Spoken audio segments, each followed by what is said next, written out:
샬롬! 안녕하세요 친구들. 지난 한 주간 동안 잘 지냈나요? 오늘 복된 주일 하나님을 예배하는 자리에 나온 모든 친구들을 예수님의 이름으로 축복하고 환영합니다. 코로나19 때문에 함께 모여 예배를 드릴 수 없어서 참 안타깝지만 이렇게 영상으로 여러분과 함께 예배 드릴 수 있어서 너무나 감사해요.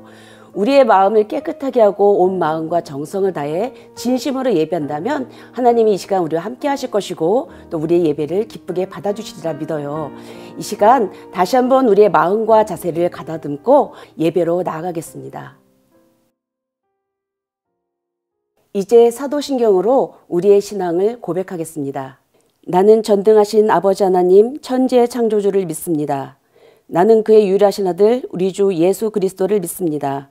그는 성령으로 잉태되어 동정녀 마리아에게서 나시고 본디오 빌라도에게 고난을 받아 십자가에 못 박혀 죽으시고 장사된 지 사흘 만에 죽은 자 가운데서 다시 살아나셨으며 하늘에 오르시어 전능하신 아버지 하나님 우편에 앉아 계시다가 거기로부터 살아있는 자와 죽은 자를 심판하러 오십니다.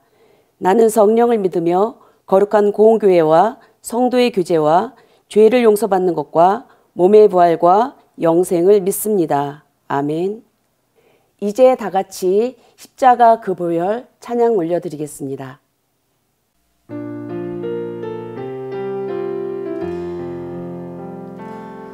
예수님 십자가 못 박힌 손과 발 나 사랑합니다.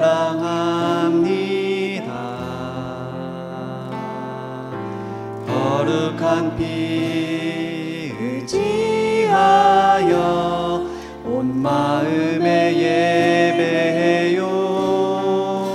십자가 그 보혈 나를 위해 흘렸네. 십자가 그 보혈 모든 죄 씻었네.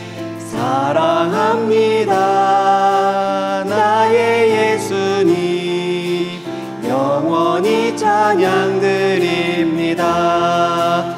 십자가 그 보혈 나를 위해 흘렸네. 십자가 그 보혈 모든 죄 씻었네. 사랑합니다 나의 예수님 영원히 찬양드립니다.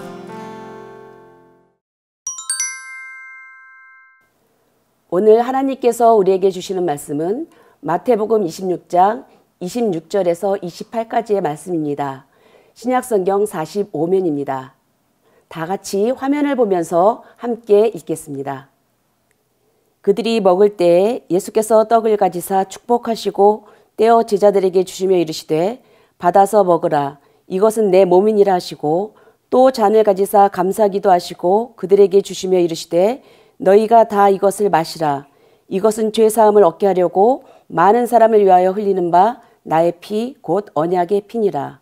아멘. 함께 기도하겠습니다. 사랑의 하나님, 오늘도 우리를 예배의 자리에 초대해 주셔서 감사합니다. 지난 한 주간도 은혜 가운데 좋은 것들로 채워주셔서 감사합니다. 그럼에도 때로는 환경 때문에 감사하지 못하고 불평하며 다투고 나쁜 말과 행동, 생각들로 하나님의 마음을 아프게 했던 저희의 죄를 용서해 주세요. 하나님의 사랑을 힘입어 또 우리 주님의 보혈을 의지하여 하나님의 은혜를 바라며 하나님 앞에 나아가오니 우리 한 사람 한 사람을 만나주세요. 성령님, 하나님이 기뻐 받으시는 예배가 될 수 있도록 처음부터 끝까지 우리의 마음과 생각을 다스려 주세요. 예수님의 이름으로 기도합니다. 아멘.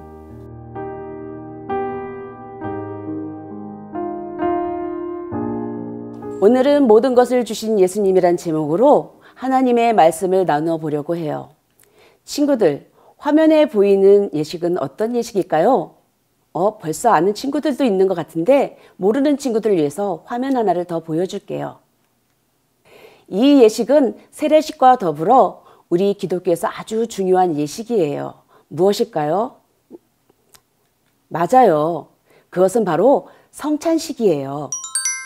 우리 교회에서는 부활주일, 추수감사주일, 그리고 송구영신 예배, 그리고 매월 첫날에 드리는 월삭 새벽 기도 때에 이 성찬식을 해요. 송구영신 예배나 월삭 기도 때 어른 예배에 참여한 우리 친구들은 아마도 이 성찬식을 봤을 거예요. 성찬이란 거룩한 식사 또는 거룩한 만찬이란 뜻이에요. 그림에서 보듯이 성찬식에서는 떡과 포도주를 먹고 마셔요. 이 성찬식은 누가 언제 만들었을까요? 그리고 왜 떡과 포도주를 먹는 것일까요? 그 의미가 무엇일까요? 오늘 말씀에서 우리가 그 의미를 찾아보려고 합니다. 지난주 설교 말씀을 통해서 우리는 예수님이 이스라엘의 가장 큰 명절 중 하나인 유월절을 맞아 제자들과 함께 예루살렘으로 올라가셨다는 것을 알고 있어요. 모든 민족이 기도하는 집인 성전을 강도의 소굴로 만든 것에 대해서 예수님이 화를 내시며 성전에서 장사하는 사람들을 쫓아내셨던 것을 우리는 기억해요. 그 일이 있은 후 예수님은 계속 예루살렘에 머무셨어요. 예수님이 이 땅에 오신 목적을 이루는 중요한 일이 남아 있었거든요. 예수님은 제자들과 유대인의 규례를 따라 유월절 식사를 하기를 원하셨어요. 그래서 제자들에게 유월절을 준비하라고 말씀하셨어요. 유월절 명절이 되는 날 해가 지자 예수님은 제자들과 함께 유월절 식사가 준비된 식탁에 둘러 앉으셨어요. 제자들은 몰랐지만 이 유월절 식사는 예수님이 제자들과 나누는 마지막 만찬이었어요. 왜냐고요? 이날 밤에 예수님이 잡히시고 그 다음날 예수님이 십자가에 달리시거든요. 그래서 예수님의 마지막 유월절 식사를 최후의 만찬이라고도 해요. 이 최후의 만찬인 유월절 식사 때 예수님께서 성찬식을 제정하셨어요. 그리고 예수님이 다시 오시기까지 이 성찬식을 하여 예수님을 기념하라고 기억하라고 말씀하셨어요. 왜 예수님은 다른 명절도 아닌 유월절 때 그리고 유월절 식사 때 성찬식을 만드시고 우리에게 성찬식을 지키라고 하셨을까요? 그리고 왜 예수님은 유월절 명절 기간에 십자가에 달려 돌아가셨을까요? 이것을 알기 위해 유월절이 어떤 명절인지 우리가 살펴보는 것이 중요해요. 지금으로부터 3,500년 전 그리고 예수님의 시대를 기준으로 하면 1,500년 전으로 거슬러 시간여행을 갈까 해요. 야곱과 그의 자녀들이 애굽에 내려와 산 지도 언 430년이 흘렀어요. 야곱의 아들 요셉이 총리를 했을 때 그리고 그 이후로도 한참 동안 이스라엘은 별 문제 없이 잘 지냈어요. 그런데 요셉을 알지 못하는 왕이 일어나 다스리기 시작하자 문제가 생겼어요. 바로는 이스라엘 자손들이 불어나 번성하자 두려움에 사로잡혔어요. 이스라엘이 강해져서 애굽이 적과 전쟁을 벌일 때에 혹시 이스라엘이 적의 편에 서서 그들과 싸우고 그 땅을 떠날까 봐 두려워했던 거예요. 그래서 이스라엘 백성에게 고된 노동을 시키고 심지어 산파들을 시켜서 히브리인 사내 아이들이 태어나면 죽이라고 명령했어요.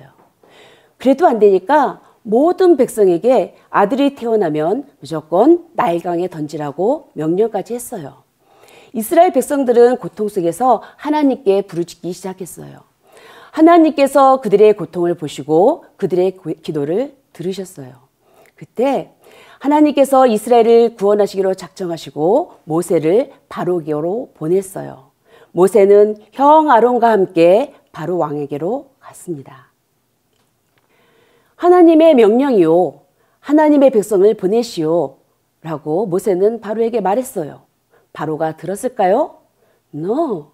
바로는 말했어요. 하나님이 누구인데 내가 그 말을 듣고 보내겠느냐? 나는 하나님을 알지 못한다 라고 거절했어요. 하나님의 말씀을 듣지 않으면 하나님께서 애굽에 더 큰 재앙을 내리실 거라고 모세가 경고를 했지만 바로는 듣지 않았어요. 애굽의 무서운 재앙이 거듭되었어요. 그러나 바로는 계속 고집을 꺾지 않았어요. 나일강이 피로 변하는 것으로 시작해서 개구리, 이, 파리떼, 돌림병, 악성종기, 우박, 메뚜기, 흑암재앙이 지나갔는데도 끝내 고집을 꺾지 않았어요. 결국 사람이든 짐승이든 처음 난 것은 모두 죽는 마지막 재앙이 일어났어요. 바로는 예외였을까요? 아니에요. 바로의 맏아들도 죽었어요. 이스라엘 백성은 어떻게 되었을까요? 하나님께서는 이 마지막 재앙이 내리기 전에 재앙을 피할 방법을 알려주셨어요. 집 문 좌우 문설주와 임방에 어린 양의 피를 바르게 하여 이 재앙을 피하게 하셨어요.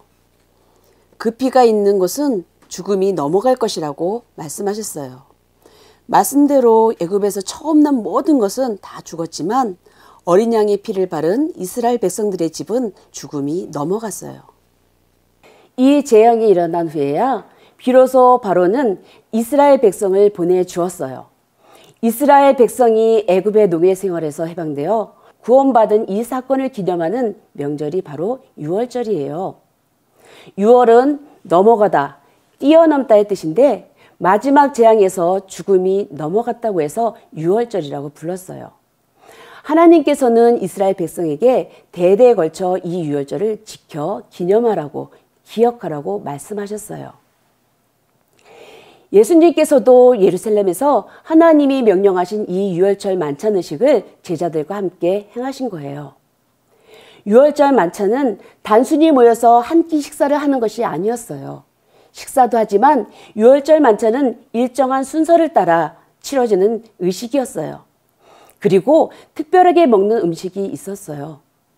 옛 유월절 사건을 기억나게 하는 것들이 식탁에 놓였어요. 애굽을 빠져나오기 직전에 먹었던 무교병이라고 하는 누룩 없는 떡, 구운 양고기, 쓴나물과 같은 음식도 있었고 비록 성경에는 쓰여 있지 않지만 포도주가 있었어요. 유월절 만찬에서 포도주를 마시게 된 것은 왜일까요? 그것은 애굽에서 해방되어 자유의 몸이 되었다는 기쁨을 표현하기 위해서였어요. 유월절 만찬 의식은 주로 그 집안의 아버지가 인도했어요. 예수님은 마치 아버지 역할을 하시면서 유월절 만찬을 인도하셨어요. 그런데 오늘 유월절 만찬은 다른 때와는 좀 달랐어요. 떡을 가지고 축복기도 하실 때, 그리고 포도주가 담긴 잔을 가지고 감사기도 하실 때에 평상시와 다른 말씀을 하시는 거예요. 예수님이 떡을 가지시고 축복하시고 제자들에게 떼어 주셨어요. 그리고 다음과 같이 말씀하셨어요. 받아 먹으라. 이것은 내 몸이니라. 자기 자신을 다 내어주시겠다는 말씀이에요. 예수님이 떡을 떼어주셨다고 했는데 떼는다는 것은 쪼갠다, 부순다는 뜻이에요. 예수님의 몸이 곧 이렇게 쪼개질 것이라는 것을 뜻하는 말씀이에요. 내일이면 내가 살점이 뚝뚝 떨어져 나가는 채찍을 맞고 가시관에 머리가 상처가 나고 창에 허리가 찔리는 등 온몸이 찢길 것인데 이것은 너희를 사랑해서 너희를 구원하기 위해서 내가 기꺼이 몸이 찢겨 나갈 각오가 되어 있다고 말씀하는 거예요. 그리고 예수님은 포도주가 담긴 잔을 가지고 감사기도 하시고 이렇게 말씀하셨어요. 너희가 다 이것을 마시라. 이것은 죄사함을 얻게 하려고 많은 사람을 위하여 흘리는 바 나의 피, 곧 언약의 피니라. 첫 번째 유월절에 문 입구에 바른 유월절 어린 양의 피가 그 집안에 있던 사람들을 죽음에서 구원해 줬던 것처럼 내가 십자가에서 흘릴 피는 너희를 사랑해서 너희를 죄에서 구원하기 위해 흘리는 피라고 말씀하는 것이었어요. 이렇게 질문하는 친구들도 있을 거예요. 예수님이 꼭 죽으셔야 했나요? 다른 방법이 없나요? 히브리서 9장 22절에 이렇게 쓰여 있어요. 함께 같이 읽어볼까요? 율법을 따라 거의 모든 물건이 피로써 정결케 되나니 피 흘림이 없은즉 사함이 없느니라. 이와 같이 죄에서 용서를 받기 위해서는 그리고 죄에서 구원받기 위해서는 반드시 피 흘림이 있어야 해요. 예수님이 십자가에 달려 죽으심으로 우리는 구원받고 영원한 생명을 소유하게 됐어요. 예수님은 우리를 위해 자신의 모든 것을 다 내어주셨어요. 예수님이 제자들과 마지막으로 가지신 유월절 식사가 우리에게 있어서는 최초의 성찬식이었어요. 예수님은 떡과 잔의 의미를 새롭게 가르쳐 주셨어요. 우리를 위해 지키신 예수님의 몸과 흘리신 보혈을 의미한다고 가르쳐 주셨어요. 그리고 예수님은 예수님이 다시 오실 때까지 이 성찬 예식을 행하여 예수님이 죽으신 의미를 되풀이해서 선포하라고 말씀하셨어요. 성찬식은 우리를 향한 예수님의 사랑과 은혜를 기억하는 시간이에요. 교회에서 성찬식을 할 때만 기억하란 뜻일까요? 아니에요. 항상 기억해야 해요. 성찬식은 예수님의 십자가의 사랑을 우리가 잊지 않도록, 그리고 우리의 기억이 더 선명해지게 하는 의식이에요. 우리가 날마다 먹고 마실 때마다 예수님을 기억하는 것이 중요해요. 주일 혹은 어떤 기념일, 예식에서만 예수님을 기억하는 것이 아니라 매 순간 예수님을 기억하기를 원하세요. 특히 이 사순절 기간을 보내는 시간, 우리를 구원하시고 영원한 생명을 주신 예수님, 십자가에서 자신의 모든 것을 아낌없이 다 내어주신 예수님의 사랑을 기억하고 은혜를 누리는 우리 모두가 되기를 바라요. 기도하겠습니다. 하나님, 오늘 말씀을 통해서 아낌없이 자신의 모든 것을 내주신 예수님의 사랑을 배웠습니다. 우리를 죄에서 구원하시고 영원한 생명을 주시기 위해서 내어주신 몸과 흘리신 보혈을 늘 기억하며 그 사랑에 감사하는 우리가 되게 해주세요. 그리고 우리가 그 예수님의 사랑과 은혜를 이웃과 나누며 살아갈 수 있도록 도와주세요. 또한 코로나19의 확산을 멈춰주시고 아픈 자들이 속히 치료되게 하시며 코로나19에서 해방되게 하사 모두가 일상으로 속히 돌아갈 수 있도록 도와주세요. 예수님의 이름으로 기도합니다. 아멘. 주기도문으로 오늘의 예배를 마치겠습니다. 하늘에 계신 우리 아버지, 아버지의 이름을 거룩하게 하시며 아버지의 나라가 오게 하시며 아버지의 뜻이 하늘에서와 같이 땅에서도 이루어지게 하소서. 오늘 우리에게 일용할 양식을 주시고 우리가 우리에게 잘못한 사람을 용서하여 준 것 같이 우리 죄를 용서하여 주시고 우리를 시험에 빠지지 않게 하시고 악에서 구하소서. 나라와 권능과 영광이 영원히 아버지의 것입니다. 아멘. 아동부 친구들, 한 주간 동안 건강하게 지내고 다음 주일에 또 만나요. 샬롬 샬롬.